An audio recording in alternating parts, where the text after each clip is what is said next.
Hello hi सभी YouTube family को मेरा राधे राधे। सभी को मेरा नमस्कार। आई होप आप लोग सब अच्छे होंगे। मैं भी अच्छी हूँ। और मैं कहना चाहती हूँ कि सब बोलते हैं कि मतलब जैसे घर में बहू आ जाती है कि माँ बाप ऐसे होते हैं वैसे होते हैं। क्या बहू आने के बाद उन बेटों को अपने माँ बाप बुरे लगने लगते हैं, जो कि कहते हैं कि मतलब किसी भी चीज़ से अपनी माँ को, पापा को, बहन भाई को समझना ही नहीं चाहते हैं। तो ऐसा क्यों होता है ये बताइए आपको। मैं मान सकती हूँ, मैं कहती भी हूँ कि कभी कभी हालात भी ख़राब हो जाते हैं जो हमसे ये सब कराते हैं। और थोड़ा सा ये भी होता है कि थोड़ा समय भी ख़राब होता है।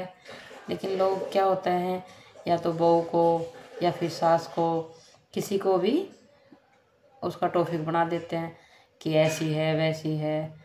तो मैं कहना चाहती हूँ, तो फिर ऐसा क्यों बोलना। जब हमारा समय ख़राब चलता है जब हमारा समय ख़राब चलता है तो हमारे घर के हालात ऐसे हो जाते हैं ताकि उसमें हम दोष हो सकता है कोई बहू को देता है, कोई बेटा को देता है। लेकिन समझना सबको ही पड़ता है। और कभी कभी ऐसा भी होता है कि कुछ बेटियां ऐसी होती हैं कि ससुराल में बैठी होती हैं और मायके में अपनी सलाह देती हैं कि मम्मा ऐसे मम्मा वैसे। तो मैं उन बहू से, उन बेटियों से पूछना चाहूँगी कि तुम मतलब इतने दूर से भी इस घर में राज चला रही हो। अरे तुम अपने वहाँ पे चलाओ ना जहाँ पे तुम्हारा है। उनको उनके हाल पे छोड़ दो।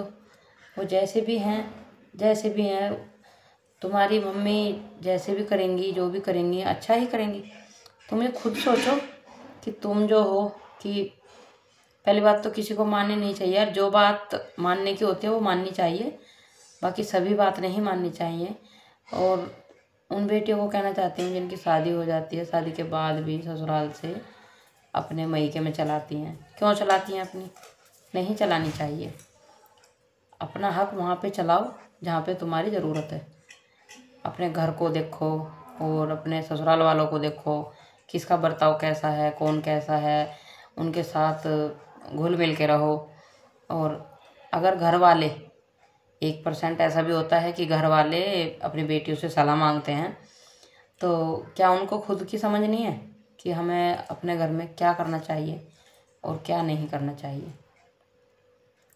ज़रूरी तो होता नहीं है कि भाई मतलब हमारी बेटी हमें सही सलाह दे। खुद का दिमाग भी चलाओ।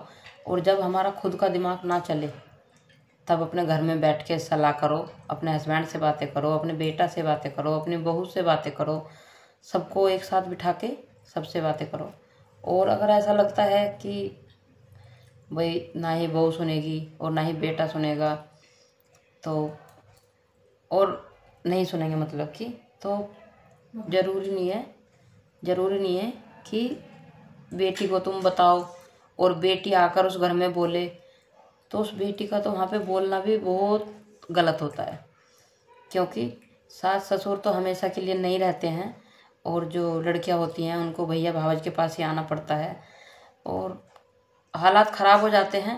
मैं मानती हूँ कि समाज के खातिर भी बहुत से लोग ऐसे होते हैं जो समाज के खातिर आना जाना लेना देना सब करते हैं, लेकिन उनका अपना मन नहीं होता।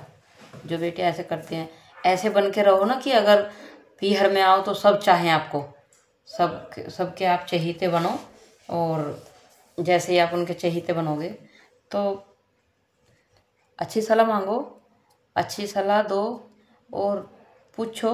अगर अच्छी सलाह दोगे तो कोई पूछेगा भी आपसे। ऐसे नहीं है पूछेगा नहीं आपसे, क्यों नहीं पूछेगा। जब आप अच्छी सलाह दोगे तो ज़रूर पूछेगा। लेकिन अपने भैया के, भाभी के खिलाफ अपने माँ बाप को मत भड़काओ, जिससे घर में छोटी सी चिंगारी लगने के बाद वो बहुत बड़ा धमाका हो जाता है। और मैं आपको खुद की अपनी बात बता देती हूँ छोटी सी। मेरे एक भाई है, हम 3 बहनें हैं। तो 3 बहनों में सबसे ज़्यादा लाड़ दुलार रिश्तेदार सब मुझे करते हैं। और क्योंकि ना ही तो मैं कभी उनके बीच में बोलती हूँ और ना ही मुझे बोलने की ज़रूरत है। और हाँ, जहाँ मेरा हक होता है बोलने का, भाई कोई बात है, भाई मम्मी नहीं मान रही हैं तो मम्मी को बोलूँगी कि मम्मी ऐसे नहीं होता। और हमारी भाभी हमारे लिए सब कुछ है, हमारे भैया हमारे सब लिए सब कुछ है। तो और यहाँ पे ससुराल में अपना हक चला जताती हूँ। और कभी भी हमारे 5 नंदे हैं, मतलब मेरे 5 नंदे हैं, कभी तुम कोई सी नंद से भी सलाह मांग लो, कभी ऐसे नहीं बताएंगी कि घर में मनमुटाव हो या घर में कोई तोड़ फोड़ हो या घर में किसी के खिलाफ भी कोई बुरा भला बोले। हमेशा वो सलाह देंगी जो कि उनको लगता है कि हमारे परिवार वालों के लिए अच्छी है, और देनी भी ऐसी चाहिए। तो फिर मैं बोलती हूँ कि चलो अच्छा है। उन बेटियों से मेरी रिक्वेस्ट है, प्लीज़ मायके में आके अपना ना चलाएं, अपनी ना वो करें कि ये मेरा है वो मेरा है। उनको भी जीने दें और ख़ुद भी अपनी लाइफ अच्छे से जिएं।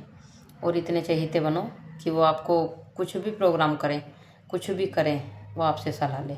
जब अच्छी सलाह दोगी तो अच्छे ज़रूर याद करेंगे, अगर गलत सलाह दोगी तो वो फिर पूरा प्रोग्राम करने के बाद फिर आपको बुलाएंगे, कहेंगे कि अब तुम आ जाओ हमारे घर उस दिन, ये है वो है बताएंगे। अच्छा भी नहीं लगता है। तो ऐसे बनो ना जो कि सबको दिल में छा जाओ, सबके दिल में बस जाओ। मैंने कभी भी ऐसा नहीं सोचा था कि मुझे मतलब ऐसी फैमिली मिलेगी, पर लेकिन मुझे जो फैमिली मिली है बहुत अच्छी है। मेरी 5 नंदे हैं और मैं सबसे छोटी हूँ घर में। सब इतना लाड़ दुलार करती हैं, तो क्या मेरा हक नहीं बनता मैं भी उनको लाड़ दुलार करूँ, या मेरा जो हक है मैं भी उनको अपना वो करूँ। तो बहुत अच्छी हैं सब। तो मैं बहुत उससे कहती हूँ कि मतलब मैं सबके लिए इतनी अच्छी बनना चाहती हूँ, बनती हूँ भी, कि अगर मैं एक फ़ोन करूँ ना उनको, कोई सी भी नंद को या अपने नंदोई को, अगर मैं एक झुट्टो फ़ोन करूँ कि मुझे आप लोग यहाँ चाहिए, तो तुरंत आ जाते हैं। तो कुछ तो अच्छाई होगी मेरे अंदर भी, मानोगे कि नहीं। और अब मैं आपको कल की जो वीडियो है दूसरी वीडियो में बताऊंगी कल, ठीक है। ओके, आज का सफ़र यहाँ तक का ही। सभी भाई बहनों को, यूट्यूब फैमिली को Radhe Radhe, bye bye. Hello hi friend, कल से बताऊंगी अपनी ज़िंदगी का सच, जो भी है। छोटी छोटी वीडियो डालूंगी 7-8 मिनट की, आप ज़रूर देखना, कमेंट करके बताना मुझे क्या क्या हुआ मेरी ज़िंदगी में, सब बताऊंगी आप लोगों को। और अच्छा लगे तो लाइक शेयर कमेंट ज़रूर करें प्लीज़। बाय।